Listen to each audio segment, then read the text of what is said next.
morning, everybody. We're going to get started. Oh, you're better than the kids are.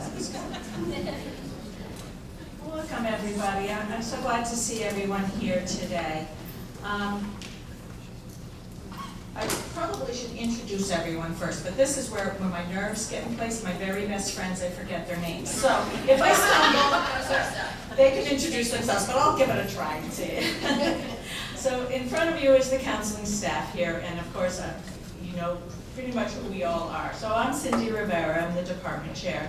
This is Linda McGann, Ann Vernon, Lori Keene, Kelly Tamburino, Nick Willett, Jane Mitchell, and Susan Lindsay.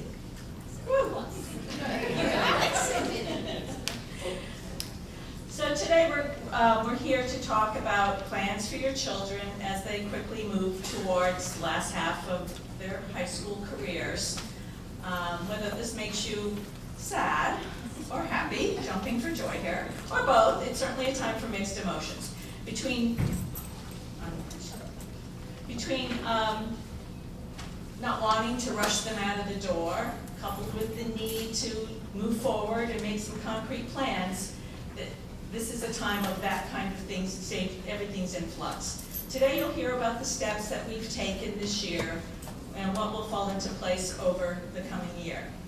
Since most of our students go directly onto four-year colleges after high school, that'll be our focus today. Of course, if that's not the direction your child is taking, there are many options, such as a gap year, a PG year at another high school, entering the military or the workforce, going to a vocational or trade school, or starting at a two-year college and then transferring. These options may be more viable for your child, and your counselor will certainly be glad to discuss those things personally with you.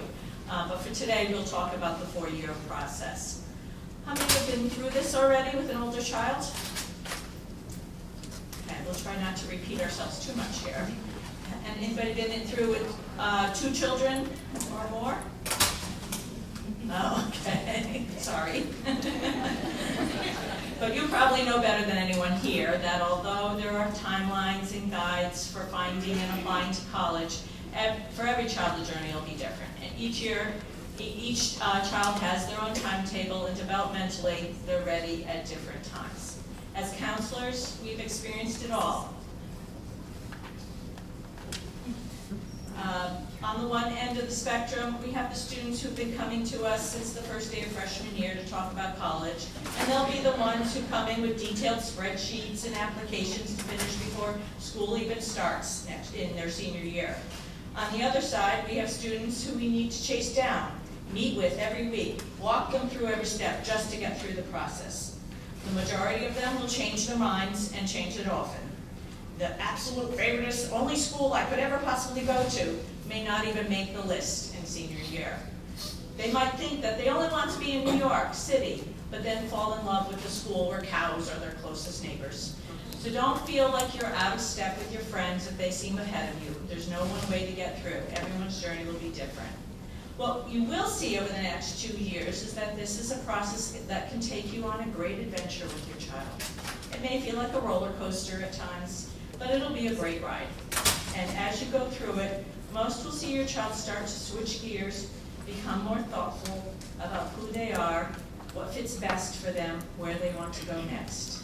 It's a time of ups and downs for some, and for some it will be the first rejections they receive. And there is nothing anyone can do about that except let them get through it. It is also a time when everyone will offer advice and have an opinion of what is best for your child, and you'll need to learn to block most of that out. Create your own plan, follow what works best for you and your child. We do hope, though, that you will work closely with us. As your child's counselors, we are a great resource with many collective years behind us. We work together as a team, consulting with each other often. We're well-traveled and well-versed on the latest trends in admissions. Sue Carroll in the College and Career Center has a wealth of information as well and can be a resource for you. Again, whether it is which test to take or which college to look at. Everyone's path will be different. I think the best single piece of advice I can give you at this stage is to always keep in mind who your child is, where they will fit best. Try not to worry about where everyone else is going, and please don't determine where your child will go based on what is the most well-known school. So this morning, we're going to talk for a few minutes and then open up to your questions and concerns. We'll start with Linda. We'll talk about how we began this spring to engage your child in reflecting on their strengths and how to make the connections to their future plans. Lori will then walk us through what junior year will look like, the additional programs we've lined up, and describe the testing options that need to be considered. Ann will talk about how to organize and plan for college visits, and then Susan will wrap it up with thoughts about what you can do as a parent. We'd like to save questions for the end, so just jot down your thoughts. And then at the end, we'll also give you the handouts that are here. There's SAT and ACT dates, NCAA eligibility, other pearls of wisdom and such. So, welcome, Linda.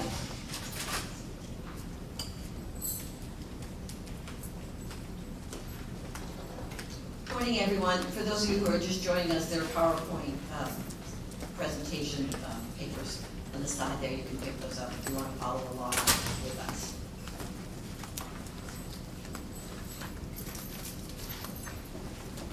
Okay. We have been working the last month, I guess, with our sophomores on a Naviance program, and we've been meeting with them to really begin planning for life after New Canaan High School. And it may seem early for a lot of them. A lot of them are like, I just want to get through finals. I'm not even thinking about what I'm doing this summer rather than that. But we know that the more they plan, the more they think about it, the better it will be for them, not only them, but for your family also.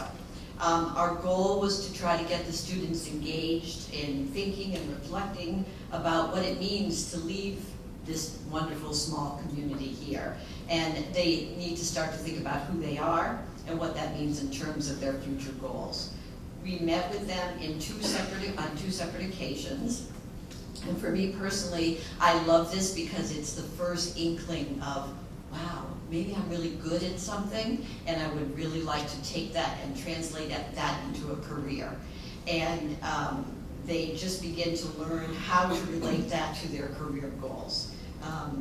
Starting with self-reflection, which unfortunately, they don't have a lot of time in their lives to do that, and we don't even as adults. So self-reflection is a really important part of doing, figuring out and planning. And we want them to ask, who am I? What are my strengths? What am I good at? Even if I'm good at it, does that mean I want to do that as a career? Maybe I want to do something else. And just to get them to start thinking about it. We worked in the Naviance system, as you can see here, and it's for those of you who are not familiar with Naviance, it is a web-based school counseling resource used by many, in fact, many high schools across the country use Naviance that supports college and career planning. And then it's a secure and private site that we use. Only your child has the password. We don't even know their passwords. We have access to their account, the school counselors do, but that is it, the child and our school counselors. And we've used it for many years and with great success. In fact, your children used it last year for the learning styles inventory. Maybe you remember that. Okay. And they're going to be using it throughout their 4 years here, particularly in their senior year, because it becomes very important as a platform to send college information out, information to colleges. So we've just completed, so for 2 sessions we met with them in the Do What You Are Career Interest Inventory. And this isn't based on, I don't know if you're familiar with the Myers-Briggs personality assessment, maybe as adults you've taken that. How many of you, your students, your children, shared this information with you? Yay! We we kept saying, share this information with your parents. So that's excellent. So as you can see here, it gives them a personality type. Maybe you've had this assessment as adults who've taken it. And it's really intriguing to watch. We ask them, do you think this is an accurate depiction of who you are? And, most of them say, yeah, pretty much. Some of them say, well, I don't know.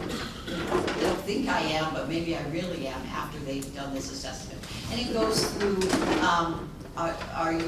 do you like to be around other people, let's say at the end of the day? Are you the type that needs to go home and really be alone to kind of recharge your batteries? Are you the type that gets recharged by being with your friends? Are you, do you think in black and white terms, concrete, or do you look more toward the future? Do you live more in the present? So it just got them to start to think about themselves. That's the whole point of this. So they, it gives them also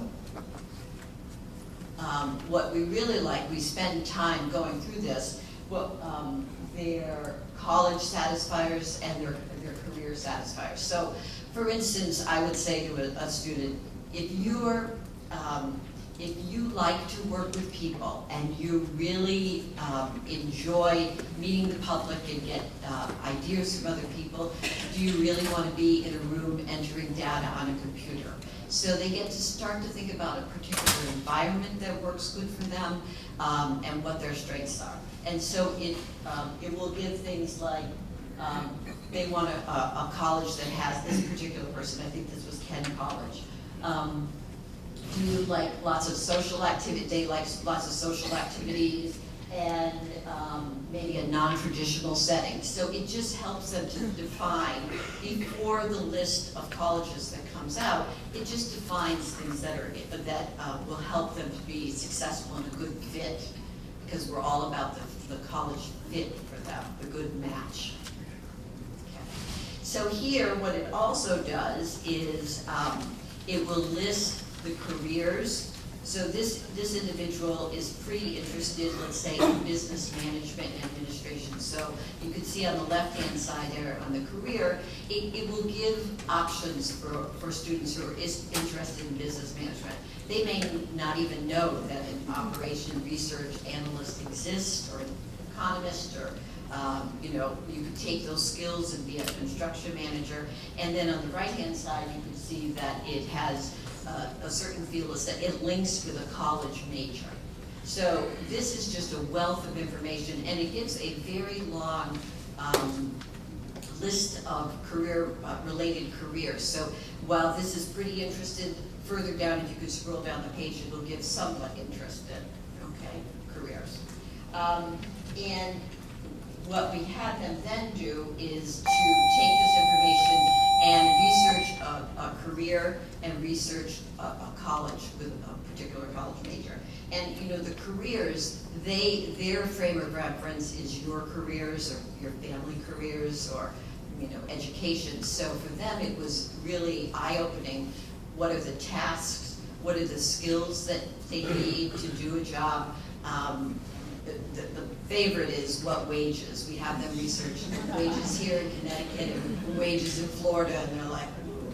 So wages was a very popular thing too. So we get them to start to think about that, and then they will also look at a college that perhaps has that major.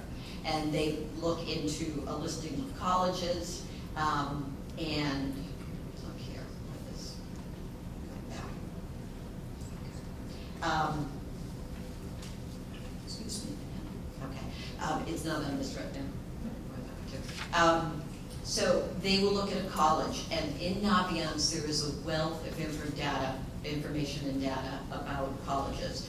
And some particular things that they'd like to look at were, the size of the college, the location of the college, the academic majors. And they could do a college search in there. We showed them how to do a college search, which they can do multiple times as their interests change. They can do multiple times of a college search.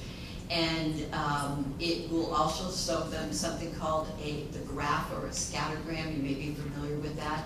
It's information on New Canaan High School students for the last 3 or 4 years that at a particular college. So let's say for UConn, it'll show the number of students that were accepted or denied admission or waitlisted based on GPA and standardized testing. So for parents, it's very good. It's visual information for everybody. Okay. And then you can access your child's account either through going through the school counseling website, New Canaan High School counseling website. There's a Naviance link there that you can use, and you can enter either as a guest and the password is RamsFan, so you should have that on your handout there.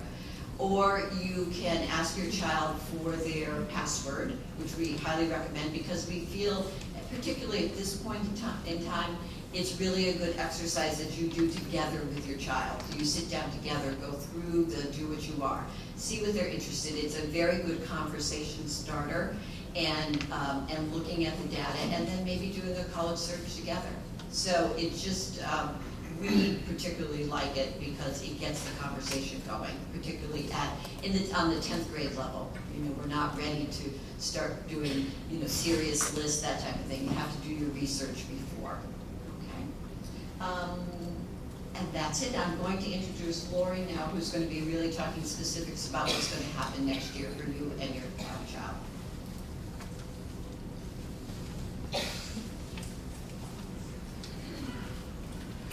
Good morning. As you just heard from Linda, I'm here to discuss your students' junior year and what it means with regards to testing and what to expect for next year. And first off, let's all take a deep breath and remember you are not alone in this process. There's so much material out there about how to plan properly for these tests, and we're here to help talk them through this with you and to help you and your child to figure out how to come up with an appropriate plan. It's very important that you have a plan that addresses which tests are going to take, when they're going to take them, and how to prepare. And please remember, each student, they have their own path. So please don't compare your students with what someone else is doing. This will only add a little bit of angst and stress to both your child and yourself. So let's talk about a timeline. I'm going to give you a quick overview and a timeline of what junior year is going to look like. So we kick off the fall with the PSATs.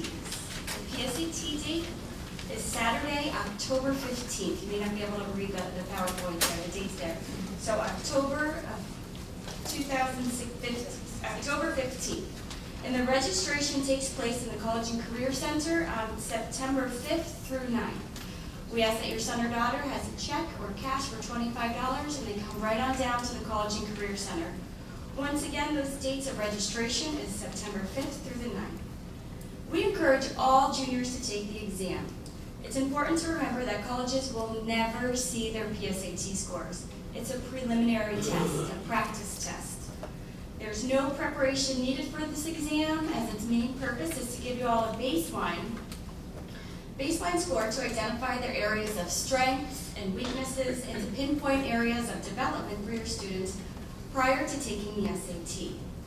If they want to do some type of preparation over the summer, we recommend that they link their 10th grade PSAT scores results to Khan Academy, which is online. Khan Academy offers a free resource right online that creates your student a free individualized practice based on their PSAT results. So it's really neat. We share this with the students as well. They have to create a Khan Academy account, and then there's just 4 simple steps to link their PSAT results with their Khan Academy account, and it's individualized. It's a fantastic resource that's out there. And this summer, doing a full prep course is of little value, as they're not going to remember the skills of what they learned when it comes down to taking their first round of testing, which is usually second semester of next year. You need to think about it like training for a race. If you're running a marathon or a half marathon, you're going to train the weeks before leading up to the race day. Just as an SAT or ACT prep course usually lasts about 8 to 10 weeks, and then you sit for the exam. So think of it like training for a race. So this summer, we recommend utilizing the free resource of Khan Academy's world-class preparation. In addition, have your son or daughter read. I know that's easier said than done. Get them something to read for fun. So your students will get their PSAT scores in December, And then it's from there that they are going to figure out how to prepare for the SATs or if they're going to turn to the ACTs. Let me first start off with the SATs. We recommend that students take the SATs 2 times, and some students will take them 3 times. The first round for most students is going to be in March when we do the in-school Connecticut SAT. Then students will take the second round either in May or June, and then if they do take it a 3rd time, which is usually the max what we recommend, that 3rd time could be in October. If your child is only looking at 2 testing dates, which is pretty much the national average, some students like to get both of them done in the spring. We'll take that March and then maybe May or June, or use that second test date in October, whatever works for you and your family. As each testing plan is tailored for each of your child's needs, and this will all be discussed with your individual counselor. You could give us a call, email, send your son or daughter in to see us, and we could create that. And please be reassured that most colleges, pretty much all colleges, super score, meaning they're going to pluck from the highest critical reading test date and the highest math test date. They do that for a variety of reasons. One, they want to show your student in the highest light. They're looking for reasons to accept. And also the colleges to report higher statistics as well. Now, in addition to the SATs, you may have heard of the ACTs. Colleges treat ACTs and SATs the same. That's why they'll all accept either or. And most of our students traditionally take the SATs, then choose to take the ACTs if they're disappointed with their SAT scores. And or if they're really strong in math and science, they tend to lean towards the ACTs. Because as a whole, research shows that kids score about the same on the SATs as they do the ACTs. That's why they'll accept either or. We have a beautiful handout that will give you a really nice breakdown, quick, simple pinpoints of the differences of ACTs and SATs, which you'll get at the end of this program. Your son or daughter can also take an online practice test of the ACTs. We recommend this early in the fall or early winter to determine which they score better on. Because remember, you're going to get the PSAT score results in December, so if your child's interested in the ACTs, do some type of practice to have the scores back around that time so they can plan on what tests they're most comfortable with. So if they do both, they can figure out what tests they're most comfortable with and or if one of them they score higher on. We also have sample tests in the College and Career Center for the ACT practice, as well as some of the local test prep organizations offer them for free on the weekends to see which test would suit your child best. Now, as Cindy mentioned, the summit group did come in this past February and really laid out the differences of ACT and SAT. If you weren't able to attend that program, we did film, as most of our programs are filmed, and you could find the lovely presentation right on the school counseling website. On the left-hand side, you'll see a link that says video presentations to hear, and that's titled Creating a Testing Plan. But please remember, all of these options will be discussed individually with you and your counselor, and every student is so different. Now, in addition to the SATs and ACTs, you may have heard of the SAT subject exams. Now, please note, it's important that these exams are only required by the most selective colleges. They're exams, 1-hour exams in specific content area. For example, some of your students, if they're in honors biology or AP World History too, may have taken the subject exam already. Because students that are in the high-level courses usually take the exams. For example, honors bio may be taking the subject exam this June 4th, just as they're wrapping up their year-long course. Some students who may be taking a world history exam are those students who are in AP World History, so they may have taken that in May, just as that year course is coming to an end, and it coincides with when the AP examination is for that type. But please keep in mind that it's only the most selective colleges, and they require 2 to 3, so there's still plenty of time to get them under their belt if needed. Okay. Now, as a parent, it's your job to help keep them balanced next year. So often you all it's very easy to get caught up in the standardized testing process that ultimately kids' grades could drop if they're both focusing too much on standardized test prep, and it's so important to keep in mind it's the transcript that's number one in the whole process. Now, just a few more things for next year. October 6th, we are holding a financial aid night at 7:30 p.m. right here in the Wagner Room. We invite everyone to come. It's never too early to start learning about the process. Once again, in October, I want to highlight October 15th. It's the Saturday PSAT date for your son and daughter, and the registration takes place September 6th through 9th in the College and Career Center. Then, before you know it, we're going to be in the winter. in December, we are going to host a wonderful junior parent night just for you. So you break down into your individual counselor group, so it's a nice small group. You hear from your counselor, and we further outline the college process. After that meeting occurs, you are then going to set up individual post-high school planning appointments. This is just with you, your child, and your counselor. In this meeting, we help explain the college research process, we develop timetables, we discuss the testing plan, and we will build an initial list of colleges for you, or possibly add colleges if you all have a bunch of schools already. There's no right place to be, just in our offices, working individually. Because once again, these appointments are tailored individually with students and families' needs, and everyone comes to these meetings at different points in the process. Towards the end of first semester, you'll get a letter in the mail about the date and time of our junior appointment, which will also include a few helpful forms for you to fill out to bring to our appointment. And in addition, they'll have the PSAT scores. In addition, you will also have your child's unofficial transcript. That will include grades from 9th grade through first semester of junior year. That's helpful when you're looking at the scattergrams that Linda was talking about. Now, I know I reviewed a lot of information. There's no need to worry. This is just up and coming, what's heading next year. Next year, you are going to get much more detailed information on all of this as we go through the process together. And now, next up, summary. Anne will be talking to you now. Anne?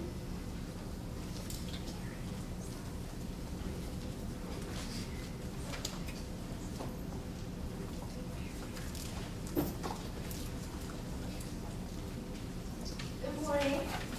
I'm Ann Vernon. So it must seem like yesterday that you were registering your child for kindergarten, and now we're already talking about visiting colleges. So it's very exciting. Going on college visits is very exciting for your child and often the parent as well. It's a time when they can see their future in front of them. And it also serves to increase motivation to do well in their classes. So going on a few visits between sophomore and junior year is a good idea, even just for that motivation piece. And usually in the summer, it's a good idea. We always recommend that families go and do some defining, what we call defining college visits. So we go.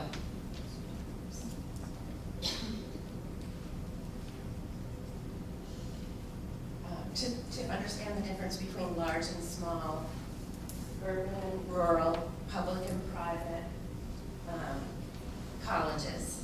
So sophomore year summer is often a great time for that while you're visiting or going on vacation.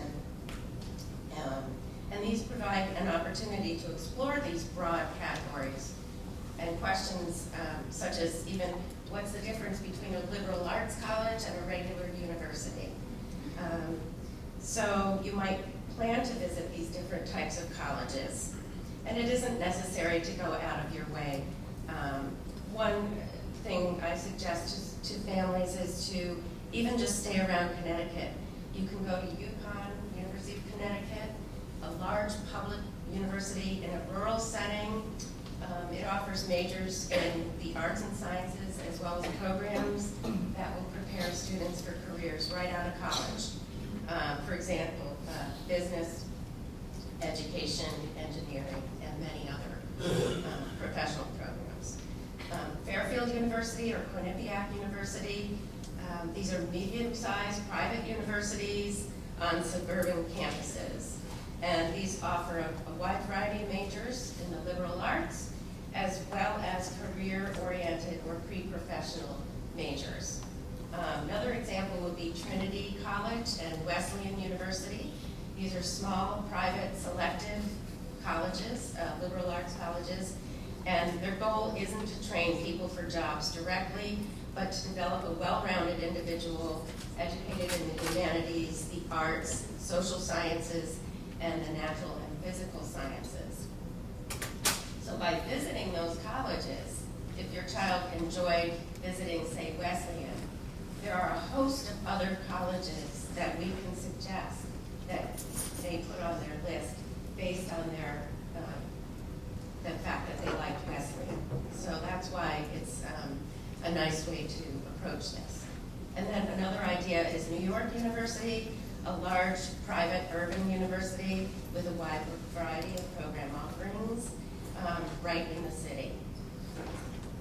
So when you visit, it's a good idea to sign in at admissions and attend the information session if you have time and go on the college tour.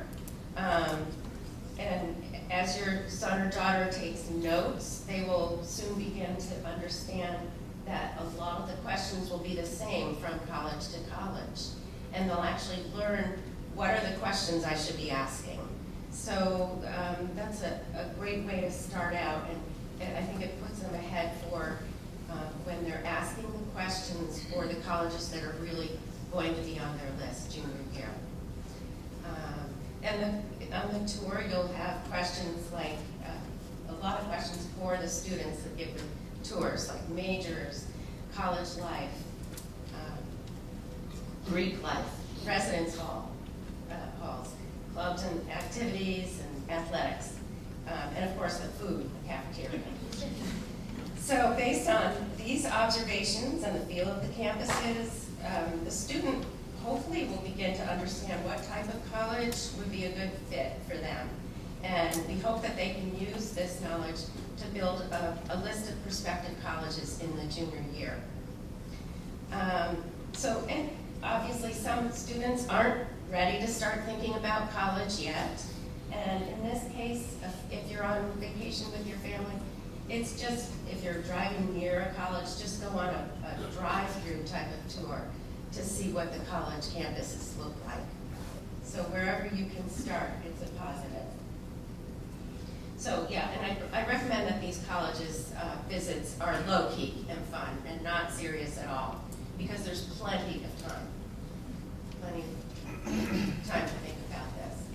Now the counselors, this is a map of the colleges that we have been visiting over the past several years. And just in the past year or two, we visited North Carolina.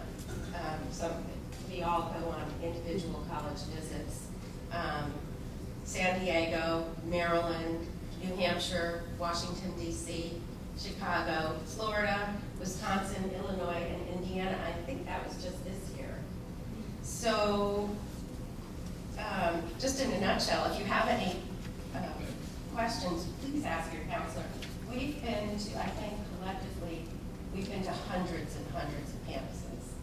So we know what these campuses feel like. We know how hard it is to get there. So please do take advantage of your counselor and ask what they would recommend for your family.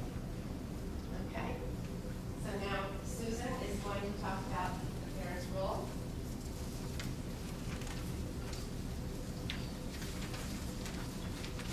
There are no slides for you.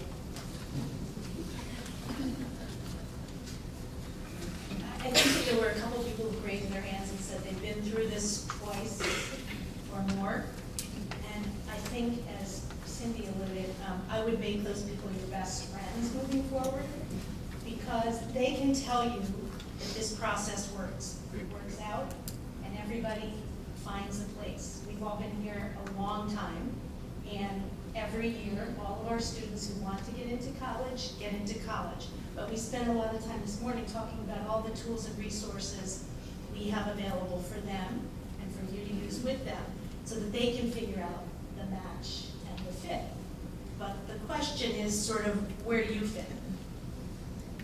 This is a joint process for sure. But we know, and you know this too, because you've been with them since they were born, and some of our favorite parts of this are looking back at where they've been as elementary school students and middle school students and now in high school. Developmentally, this is a really important step for preparing them for the independence they're going to experience when they leave here. We've heard it called the bridge to adulthood, and I know my colleagues are sick of this story, but they have to indulge me because I'm up here. My eldest child was my first experiment. I was a counselor, I knew what I was doing. And I somehow enticed her to go to a campus that she wasn't really that interested in, but boy, I have my hopes and dreams set on that for her. And I plied her with a wonderful lunch, and we did some shopping, and oh, we were having a great time. And halfway through the lunch, she said to me kindly, she put her hand on my knee and said, "Mom, this is a great lunch. It is a great college, but I'm the one going to college." And I said, "Ouch," but thank you, nice ouch. And that's what we have to remember. This is a bridge to adulthood for them, and you have been raising them for a very long time, and you have hopes and dreams for them, and I know they're valid, and they're true, and they're well-meaning, but they may have some hopes and dreams for themselves that, shockingly, as teenagers, they haven't shared with you. So I think that if we can keep that balance between support and encouragement and over-involvement, we're in a good place. As a couple of counselors alluded, we go to many, many colleges, and we talk to lots of admissions people. And they tell us to ask you to always remember that the process is about your son or daughter.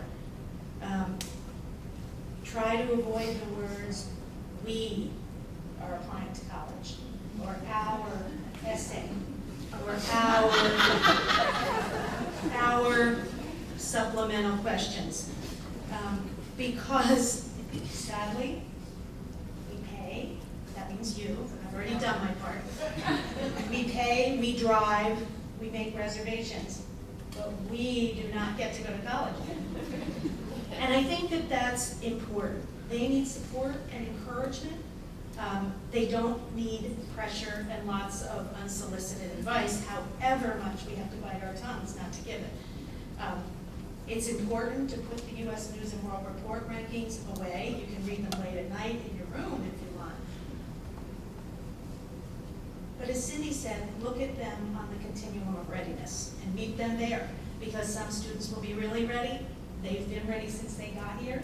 They're the ones who show up freshman year, and we have to say, "Could you come back next week when we're finished with schedules?" You know. And then there are others who literally, as she said, we're running around after. You want to help them prepare, but let them be the ones who perform. Encouraging them to put thought into the college visits, but letting them drive the experience once they're on campus. They should be asking the questions. Watch if some parent asks a question, what happens to the students you're with on the tour? Your own child may even say, "Thank you for not embarrassing me." If this is their time, and that doesn't mean you can't help them, especially if you have a child who's kind of shy, to frame some questions and to come to us before they go to a campus visit and ask what kinds of questions they might be looking to have answered. If you can, and this is hard, try to avoid the stereotypes or outdated information about colleges. You hear it all the time, we do too. "Oh, that's a whatever kind of school. Oh, that school has this." Colleges have changed dramatically, and in the last decade, they've really changed dramatically. Everyone is going to want to share information. Everybody's got a lot of expertise on this because they went to college. So be careful and come to us with questions and concerns, and of course talk to one another. This piece is really important, and college admissions people always ask us to pass this on to you. It's really important to have a frank discussion about parameters up front. In other words, if you really don't want your child to get on an airplane and go to California, talk about that early. You may change your mind. Going to visit some schools might change their minds once they recognize what it is, and some students will still be want you to go look at St. Andrews and go overseas and that sort of thing. But have the parameters set. We need to be dreaming and realistic at the same time. This is a big investment, and the important discussion about finances should be happening now and moving forward. We have a financial aid night in the fall, and we are all available to answer questions about that piece of the process. But it's really important that students understand the differences in prices of these places. They're not too young to be involved in all of this. If you really know that something's going to be out of reach, then say, let's talk about it up front. It will help everybody. I think Cindy said it, keep reminding yourself that disappointment is okay. There are gonna be lots of things that work out great, but there may be some things that don't work out exactly the way they want. We know because they come back to tell us the next year that that's okay, that they ended up in a place that's right for them, as long as they picked carefully. There are gonna be cheers and there are gonna be tears, but it does turn out well. Most importantly, we think, and Anne alluded to this, you know, you've been raising them for a long time. You've been raising a person. You've been raising a good character. You haven't been raising a college applicant. And so to suddenly change the whole discussion of everything about them into that is hard on them. And they let us know that. So we know you won't make those mistakes, but just a reminder that they're in high school and they have 2 more years of high school. And it's, I think, probably the most important piece for all of us is to keep perspective on the process. We know you probably have lots of questions, and we look forward to the journey with you and your sons and daughters. We really love the process. We love the process, and we know it does work. There are no questions that can't be asked, and we'll be cheering them on. So with that, I'll turn the mic over to Cindy. Thanks, everybody. Now we're going to do questions and answers. And just to know, I was a terrible college parent, so I was definitely the one in the front of the line asking all the questions, and my daughter was rolling her eyes. We survived it, so it's okay. So questions. People have any questions about this process and what's going to be happening? Don't be embarrassed. Don't be shy. Any thoughts or comments on PG, gap year, how it affects college admissions later? Do you apply, get accepted, and then wait, or do you identify students who are probably candidates for that, or do you leave that to us to figure that out? Okay, for everyone, there's a discussion around gap years, PG years, taking some time off before you move on to college. This is becoming a much more popular option. Thank God for Malia, you know, Obama taking a gap year. She has a few different reasons than most people for doing that. But yes, it is. We will counsel you around that as an option for some students. Usually it comes from the family or the student that they're thinking about it, and then they would ask questions around it. There are many different ways to do it. Usually we encourage kids to go ahead with the application process, even if it's a PG year, or if it's so they're applying for PG years and they're applying for possibly gap years and applying to college, with making that decision later in senior year. Because oftentimes they're thinking they might like one way to go and change their mind along the way. So a lot of times, sometimes it's a very firm, yes, we're going to do a PG year, particularly if it's around athletics or things like that. So we know exactly what, you know, that we're going that route to begin with.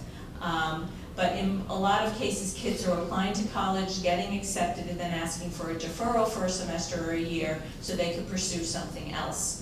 Colleges generally like the idea. They think kids come in much more focused and directed a year later after they've been away for a year, particularly kids who just feel burned out or feel that they really don't know which direction they're going. And many parents feel that way too when they're dishing out $75,000 for the kid not to know really where they're going and what they're doing with that. So, yeah. When you talk about the SATs like in March and then again in June, and you said there's like 8 to 10 weeks for prep, do any students sit it the first year in October, in junior year in October, or do you sit it again in the senior year to close the gap? Wait, say that You're again. saying you're taking the SATs in March and then again in June and junior year? And then the following And then the October. following October, do students sit it at the beginning of junior year at all? Any students sit it in October and then again in June? Generally speaking, most kids wait till the spring. We do have more and more kids trying earlier, we don't find it useful. Most kids do better at the end of their junior year. Another year of math, another year of English and literature and analysis does better. They do better with that. There are certain cases, particularly with athletes, that this whole experience is much earlier in the process, so they do need to do that. But in the most case, we really try to push it off to the second half of junior year. Because they're doing that, you want to have those PSAT results as a baseline and something to focus on and figure out, what am I doing, where are the weaknesses? What do we need to prepare on so that they do better? If you're doing it in October of their junior year before they've taken their PSAT, now you've put an SAT on record that you're sending to colleges. Which is very early, right. So they haven't even had sophomore year at that point. So we're assuming they're, by another year of education, they're going to do better, and that's the baseline. October is the baseline of junior year. And that's what you're using for going into testing later in your junior year, into your senior year. What happens when they start really early? Unfortunately, kids get really anxious about it, then it gets worse for them. Every time they take it, you don't want to over-test your child to that point. There's plenty of time towards the end of junior year, going into senior year, to get all the testing you need done. So, you want to add? I would just like to add that in my experience, when juniors take the PSAT and the SAT in October or early in junior year, it takes the focus off of their academics, and you just have to remember that the transcript is more important than the SATs. And so March, I would say, would be the earliest week. Of course, they're going to take it in March. But the focus for junior year should be on their academics and not on testing until later.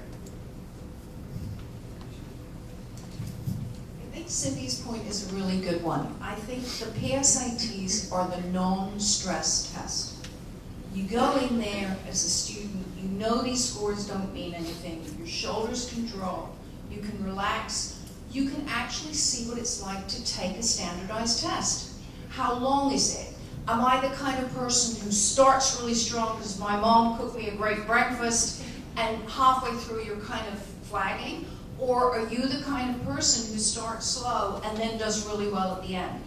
So I think when you're taking something like the PSAT, you're using it as that non-stress, let me see how I feel in this, so that when you take your first ACT or SAT, you have that experience. Blue hat. Hi. Just when you were going over the do what you are section, was that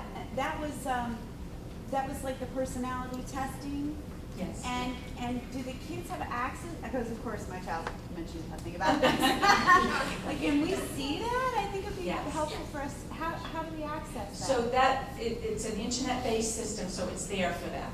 So if the two of you go on together, use your child's password to get on. On Naviance? On Naviance. Oh, it's on Naviance. Yes, Okay. it's if you go to the About Me tab, and then it says do what you are, I believe it says. Okay. And you can click and see the results there.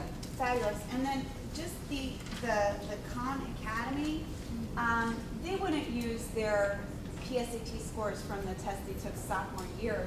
You They can? can, they can. No, It's so a great if they start. wanted to take a test over, practice test over the summer, it would be tailored to them? Is that kind of how it works? Yes, you've got an access code on the PSAT, and there's a link to Khan Academy right on those results, so you can look at that and connect it. I think they make it very simple to walk through, and they tailor it to what the strengths and weaknesses were in that first round. So through And then you could College do Board. it again in October.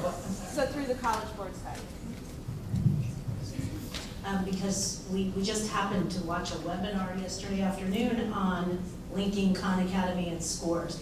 The thing I would caution is, and this is true of this whole process, one of your roles can be record keeper, secretary, assistant. They're going to have lots of accounts and lots of things like that. Be really careful when they have a College Board account that we're using the same, that you register a way that they know that what it is. Make sure it's written down. what can happen if you register for one thing and then they've put something else on the PSAT in terms of their name is they can't link these accounts. You don't want to have to call customer service at College Board. You can, and it does work, but you might be sitting for quite a while to get them. So just, again, this is with your help they can do this, but we would advise against you creating lots of accounts for them and passwords and names because there's a uniformity that needs to take place. And this was clear in this webinar we watched yesterday. Some of the problems have come about because different names have been used or nicknames have been used. So just be uniform in the process. But it is, as Lori said earlier, I mean, it's a, I don't know if you all know COM, but it's a world-class sort of preparation, and it's free. So it can be a good early way for them to look at the areas where they were strong or not so strong and go from there. Thank you. And I would just add that make sure you decide what name your child is going to use for everything. And it should be their legal name, which a lot of kids, you know, they use their middle name, they have a nickname, Your and name is John, so, and we found that it creates multiple accounts. We want to establish that this year. And that's true all the way through the process. yes, very important. Aren't the PSAT scores for October used to determine National Merit Scholars? Okay, yes. In October, we didn't mention that, and I apologize. In October, the PSATs as juniors, the highest score, so the top half of 1%, or some ratio like that, earn national merit recognition. So that's for very, very strong scores. Kids do, if they earn that, they will get either commended or semifinalist status, which puts them in line for scholarships. So generally speaking, what we see is that kids, generally it's the kids who never have to prep for a test and never have to do too much to get those top scores. They're good, strong test scorers anyway. So, and these are kids who are relative, so if they've already done well in their sophomore year on their PSAT, that's a good indicator of how well they'll do as they move forward. Someone want to say more about that?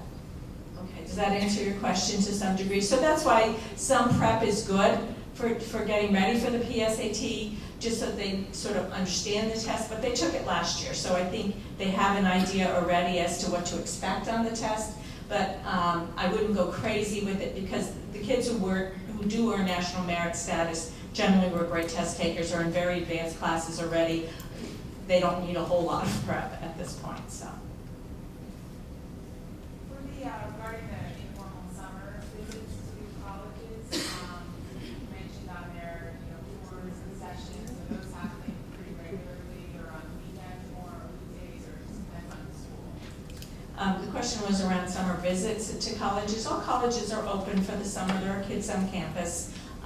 You go online and look at when the tours are. It's a variety of things, so it is all over the place.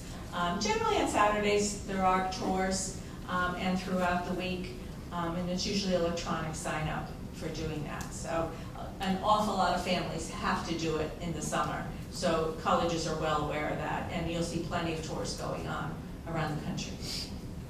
And I would recommend that if you are going to be vacationing in Boston, Philly or something, if you're going to be vacationing somewhere this summer, you really can use our expertise to say, we're going to Boston, what do you suggest? A large private, you know, that kind of thing. So we're a really good resource for that. I just wanted to share an experience that we had last year, which is some of the schools do online signups for tours, and the tours can fill. So we actually went somewhere and couldn't really decide like what day on our vacation we wanted to do the tour, and almost didn't get in for that reason. So it does make sense to look at it and try to book ahead because we almost miss out on school wanting to stay. Did anyone hear that? They're just talking about be organized, book ahead for the college tours. They do fill up, and that's true. Most people do a lot of traveling around April vacation of the child's junior year. So if you can at all plan for April to be your time to go, that's when they're really geared up for tours, but they're also very large tours at that point. So you just want to plan ahead. And that is something to think about for junior year in terms of your vacations. maybe save that time if that's the only time your child's available to really look at schools and you want to travel afar. If you could save the April vacation as best you can. I know a lot of kids with sports can't get away during that time, but it is a good time to visit. I came in a little late, so perhaps you already touched upon this, but did you discuss at all the changes in the SAT, or should we just go back and watch the test prep? Is that more comprehensive in terms of the test and how it has changed? And Yeah, I would advise going back to look at that presentation. You will be just doing the new SAT or the ACT, the old SAT is no longer available, so that won't be an option for you. But in terms of looking at it, we do have a handout up here that will give you some description of the differences between the tests. They've become much more similar. SAT has decided they like what the ACT does. It's pretty much a business decision for them because they're losing to ACT these days. So you can look at that and certainly talk to your child's counselor around that. Question about that new SAT. I read somewhere that it's like the new SAT scores are like in a range, like they're not as high. Like you have to do some formula to get the real score of your SATs or something. I think what you're talking about is the concordance between the SAT, the new one with the old one. So I think that's what colleges are going to look at because they don't know how to read it just yet. It's a brand new test. So kids have gotten scores in, I think for the most part, they're higher than, the scores are higher than the old SAT. So concordance tables, and there's a conversion table, like you can plug on College Board, you can plug in your SATs and get what the conversion is to the old SAT. And our guess, colleges aren't reporting how they're using them just yet, but our guess is that they're going to convert scores to the old SAT so that or convert them to what the ACT would be, so that they know how to read that for at least the next year. So you can do that. The conversion tables are all, I always just Google in SAT versus ACT or SAT versus old SAT, and they'll take you to the College Board site that will link that for you and give you that information.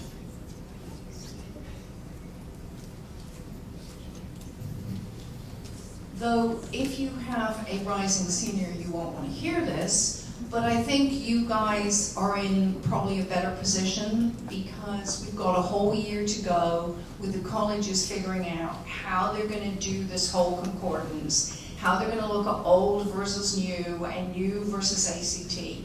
So I would just take a breath with all this. I can tell you right now that on the Navient scattergrams, Lori talked about scattergrams. Was it Lori or, Linda talked about scattergrams, and they can get very addictive. And at the moment, Navient itself hasn't even worked out how they're going to do this concordance. So just kind of take a breath, go with the flow a little bit, have your child take the PSAT, and then by the time they come in for that junior appointment with us, we will have had some experience also in this. And that junior appointment is when we're really talking about the testing plan. Questions? Okay, we're going to put out all the handouts all across here so that you can pick them up. And we're available. Anything else we can do for you? Thank you.